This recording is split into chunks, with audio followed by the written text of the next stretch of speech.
আসসালামু আলাইকুম। আমি মামুন। আজকে একটি মাদ্রাসা আসছি। সেই এতিম ছাত্রদের সাথে কোরআনের পাখিদের সাথে আজ একসাথে খাবো এবং পরিচয় হব যে কোরআনের পাখিরা কি খাচ্ছে আপনাদেরকে দেখাচ্ছি। অনেক এতিম ছাত্র আছে। সেই এতিম ছাত্রদের মুখের দিকে একটু তাকান। আসলে এরা আপনারা আমরা যে বলে সচরাচর ভালো খাইতে পারি, পড়তে পারি, কিন্তু এদের সেই ভালো জামা কাপড় এবং খানা নাই। আজকে আল্লাহর রহমতে একটি ভালো আমাদের মাধ্যম থেকেই সুন্দর একটি ভালো খাবারের ব্যবস্থা হয়েছে।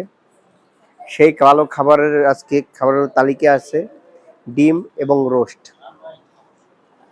এই রোস্ট এবং ডিম দেখে আসলে মনে হয় শিশুদের মুখের দিকে তাকাইলে এভাবে ভালো খানা সচরাচর আসলে এরা মনে হয় খায়নি, তা দেখলেই বোঝা যায়। তাই আসুন আল্লাহর বান্দা, আল্লাহর বান্দি আমাদের এই যে খানার ব্যবস্থা করেছে তার জন্য এবং তার পরিবারের জন্য আমরা দোয়া করি যে আল্লাহর বান্দি যে ন্যায়তে দিছে আল্লাহ পাক যেন সেই ন্যায়টা পূর্ণ করে। আসলে আমি সুন্দর একটি দৃশ্য, যে দৃশ্য আপনাদেরকে না দেখাইলেই নয়। ঢাকা ইউনিভার্সিটিতে বা হুজুর আগে ছাত্রদের দেন।